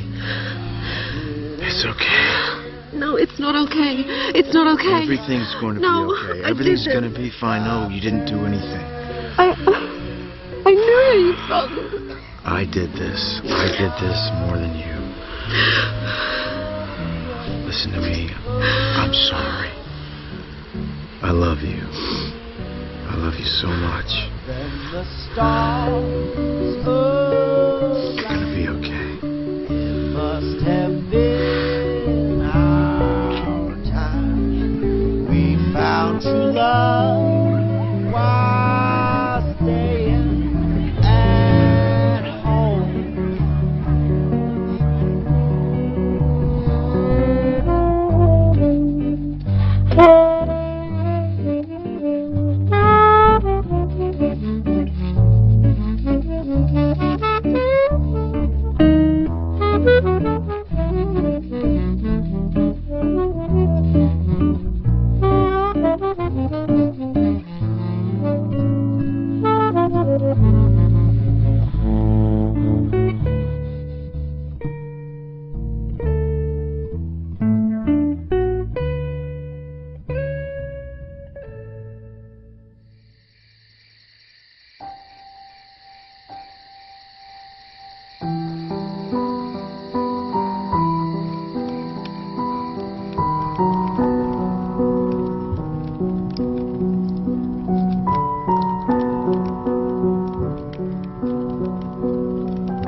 Don't stop. That was great. Thank you. What brings you out so late? Or I should say so early. Just couldn't sleep. You having trouble with the filming? No, that's fine. Filming's easy. It's my business I can't handle. Hey, do you know chopsticks? I used to.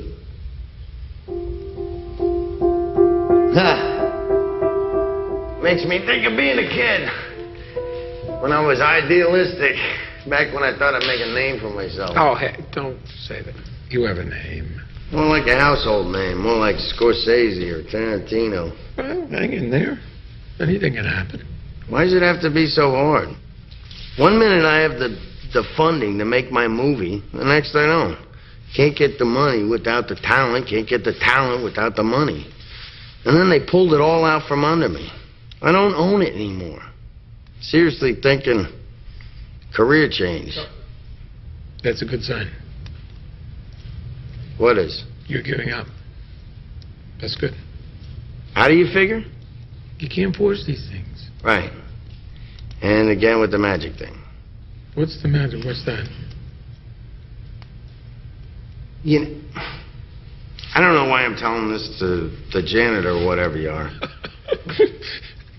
I do a lot of things around him, believe me. Play a damn good piano, though. You should think about doing that full time.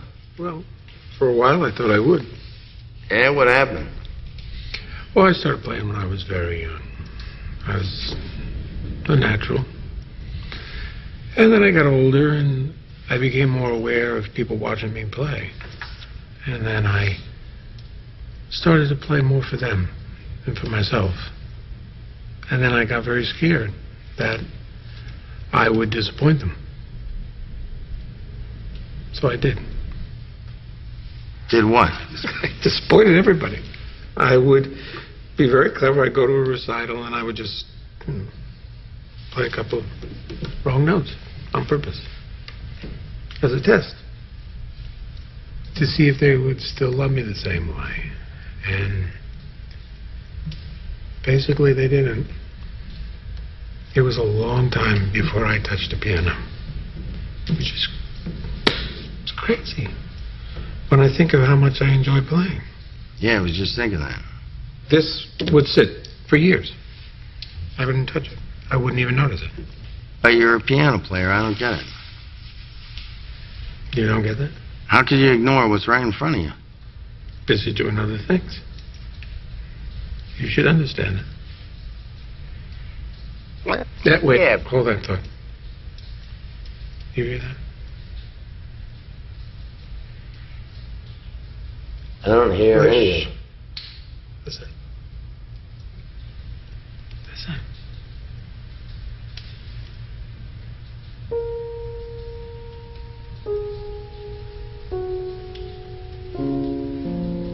That's nice. I like that.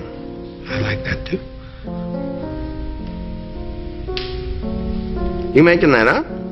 Yeah. Well, no, sort of, yeah, mostly now. What? It's just something I could do. Make music, you mean? No, I can't. And you're a good faker. Yes, I'm just listening. Listening. I listen. And then I just play what I hear. I'm not making it up at all. It makes itself up. Makes itself. Exactly. I just play. Sometimes all you gotta do is just show up, pay attention, and music happens. Your music happens.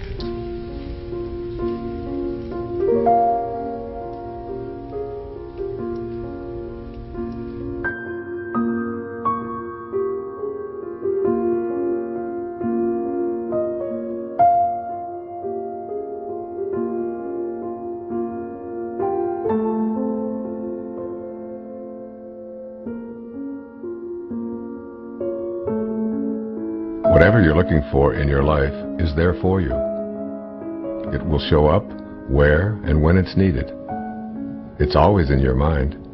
Whatever you need to complete this project, whatever you need to create, it's all there. You can prepare and then let go.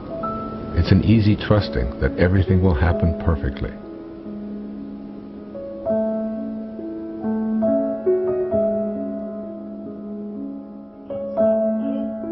Bend forward to the lower spine. Bend your knees. Place your hands on the floor. Move your hips up and down. Right, left, right, left, right, left, right, left. Get your You know what? I can't shoot it from here. No? No, there's tint. Oh, but we really need something for B-roll. We don't have anything. I'm not the director. I don't know what David wants. Where is he anyway? He's probably sleeping off a hangover. Well, I gotta go in. I can't shoot it from out here. Oh, great. Go in. Go do that. You're not coming with me. Me? I'm not going in there. It's like 200 degrees in there. Okay. And what about you? No way, Jose. I had better get a bump for this. Mm-hmm. You're my hero. Okay. You guys suck.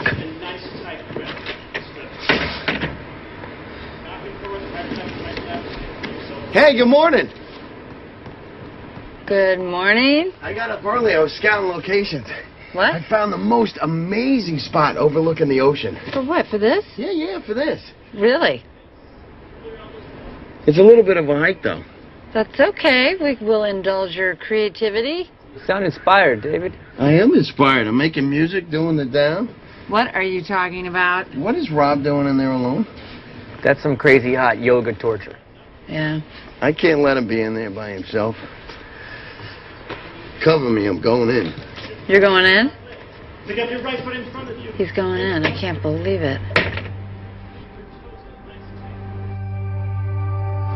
We live in a world in which all things are possible. There are no accidents. There's a divine organizing intelligence that supports all things.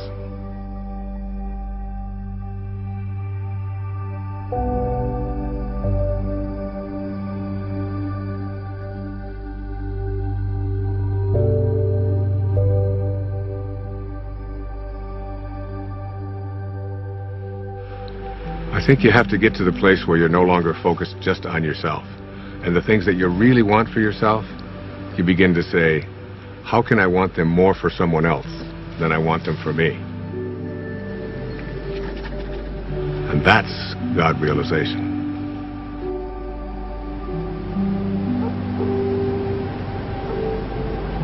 One of the things that happens when you move away from ego is that you move from a sense of entitlement to a sense of humility. You realize you're entitled to nothing. That's just the ego speaking. So the fundamental truth is that you must be like what you came from. If you came from divinity, you must be divine. If you hold your hands up and say, these are the hands of God, then what does God do with his hands? God is just giving. That's all God knows how to do. Hi. How are you this morning? Better than yesterday. That's a good way to be. Not better than anybody else, just better than you used to be. Hey, I was wondering, is there a place around here where I could actually buy some flowers? I wanted to bring some back for my wife. I can let you have some of these if you want. Really? Yeah. I mean, they're not fancy like you get in a flower shop. They're just indigenous roses. A little more rustic. I think my wife might actually like that. Hey, now, wait, let me help you. Cut just above the leafy part there, and above the leafy part, and try to do it on an angle. Hey, there you go. Good. Can you tell I've never done this before? Not much of a gardener? I usually pay people to do my gardening. People who actually know what they're doing, like you. Well, I get a lot of satisfaction out of it. I've never really seen the value in flowers, I guess. Don't you ever send your wife flowers? No. Oh, that sounds bad. It's a new day. Yes, it is. You know, there are over 200 species under the genus Rosa. And there's a rose database that has, I think it was over 6,000 variations of roses. Seems almost excessive. Here. Thank you very much. Can I give you a tip? No, thank you. You sure? It's okay. Well, I'll be sure to tell the owner of this place what a great staff he has.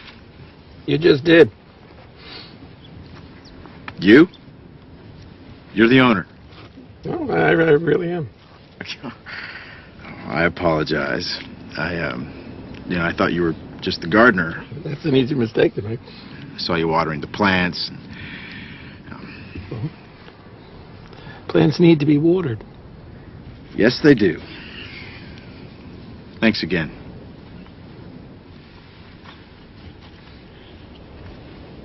Could I ask you a favor? Yeah, sure.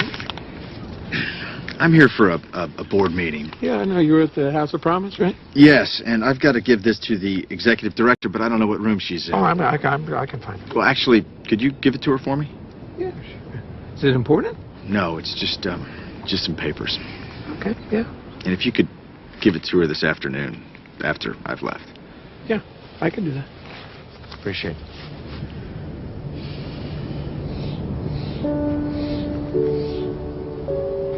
So you shift your thoughts from what can I get to how can I offer, how may I serve. If your attention is off yourself and about giving, the universe will respond by giving back to you. The universe will say, how may I serve you? But you have to be in a place of service yourself. That's when the transition is complete, when you move into that place that is without ego.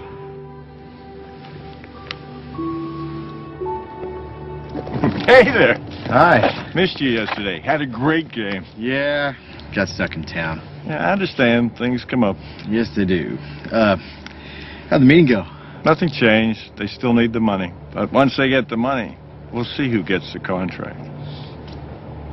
See you in the city. All right, see you here. Not so fast. Don't tilt it. No, we don't want to crush the flowers. That's very good. Oh, I'm telling you, you don't want to know how much these flowers cost. You know, it's the same florist the mayor uses. Now, oh, be careful, please. Thank you.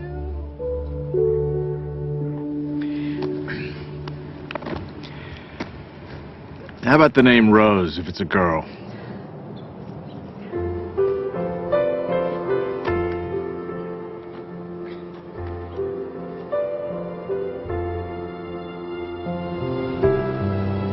As we move into the meaning phase of life, it's not as if you no longer are ambitious. It's that you have ambition with meaning. You're ambitious about other things. So now your ambition is transformed into purpose, and you have to learn to become the observer and to step back. You begin to live in process, trusting where your source is taking you. You begin to detach from the outcome. And that detachment allows you to no longer be fighting. It allows things to just come to you. And you're no longer being the person who's making things happen. You're allowing them to show up. The fight is gone. So I get asked over and over again, is there a purpose to the ego? And my reaction to that is it's just not worth defending. The ego is the thing that is the false self. And when you're defending it, you're defending an illusion. You're defending something that really isn't who you are. Your authentic self is way beyond the ego. Every one of us knows that we came here with music to play. And yet we have a tendency to believe that we are separate entities and that we have to fit in, and that's our role in life. And none of that is true. The shift can happen in many ways.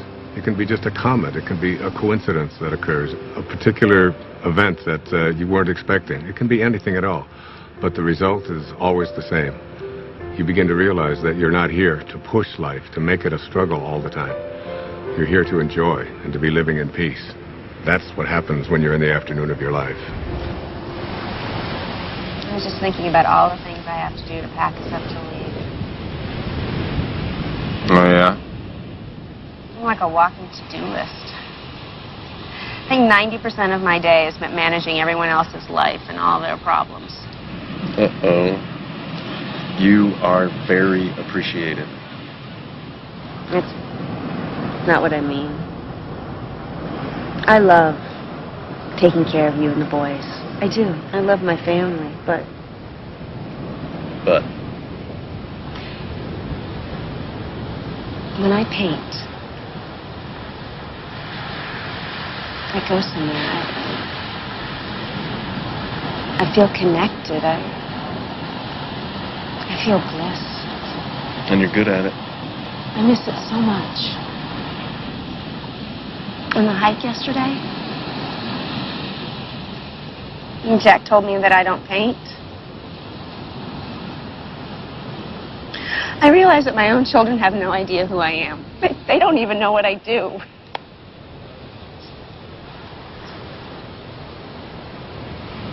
So do it. Really? Yes, absolutely. Thank you. I want to stay here. What? Just for a week.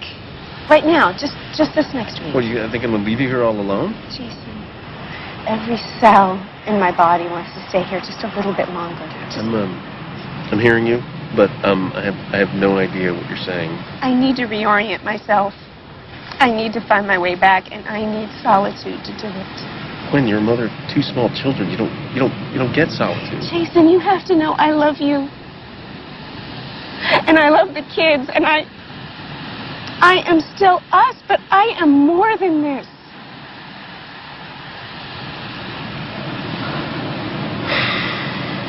Okay. There's just one problem. See, I don't know how to do what you do. You'll be great.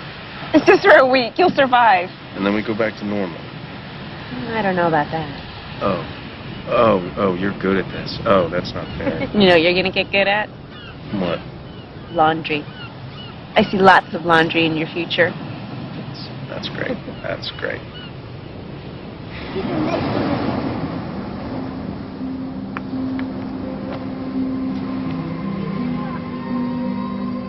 If you want to see the doors open in your life, you detach yourself from what the ego says, and you allow yourself to live from this divine place called spirit.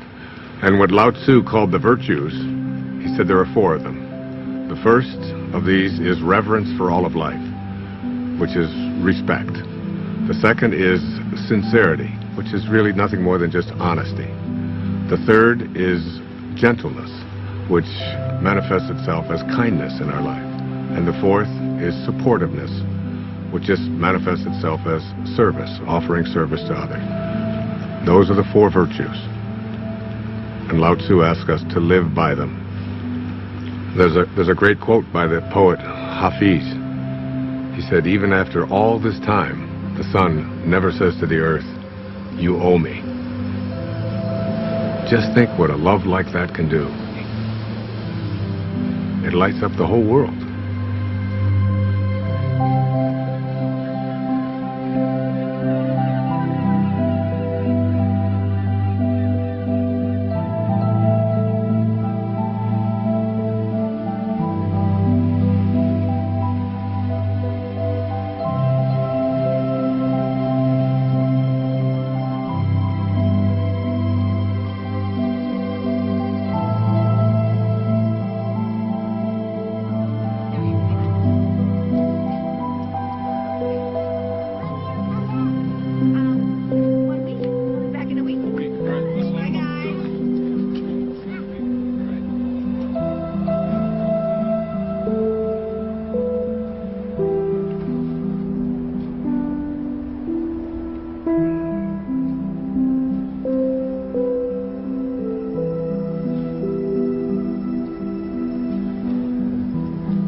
Oh, David.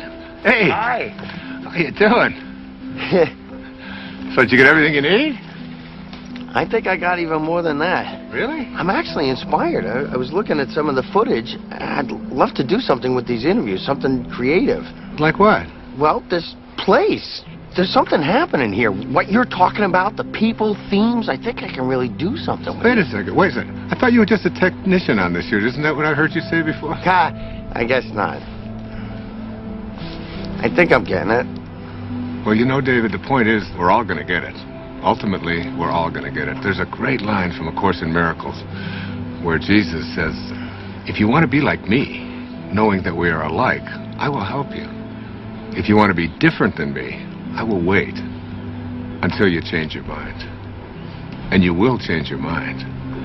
And really, isn't it the ultimate thing is, why should we have to die in order to get it? We ought to be able to get it while we're here. It's been a pleasure. Thank you, my friend. God bless you.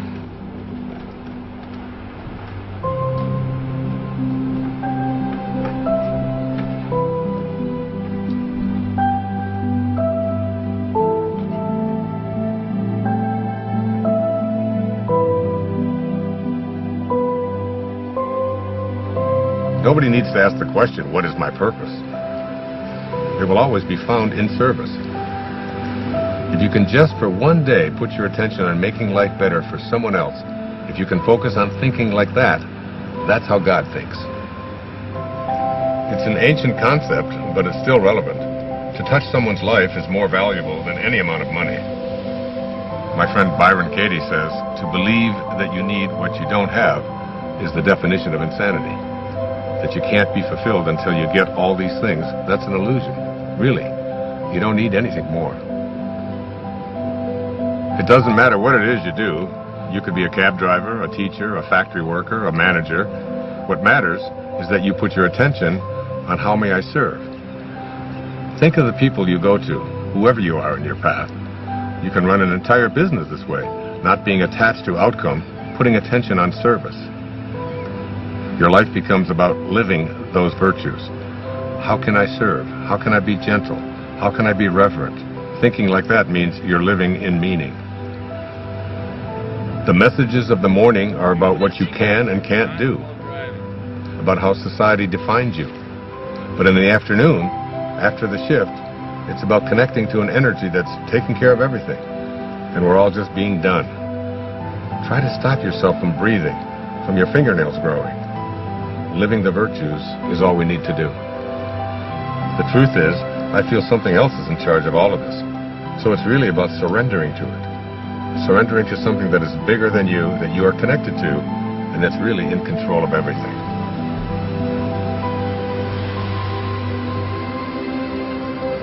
There's a place deep within us that wants to feel fulfilled. It wants to know that my life has made a difference. That I've left this place, this planet that I've lived on, better than when I arrived. That someone's life has been profoundly touched because of my existence. We all want that. It's not about age or about finding yourself. Whoever you are, at whatever age, you're only a thought away from changing your life.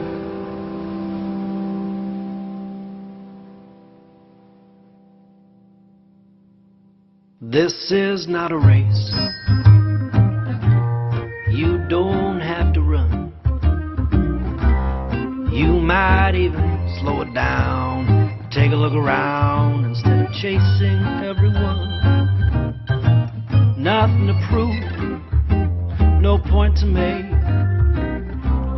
If when it's said and done, you know in your heart that your song is sung. Don't go with your song still inside you. Let it guide you every day. We all know that it's good to be humble, but don't mumble your life away. You could lose it all.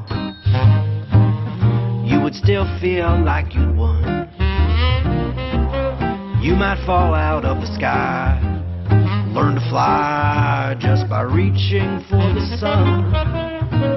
No need to fret, but by regret.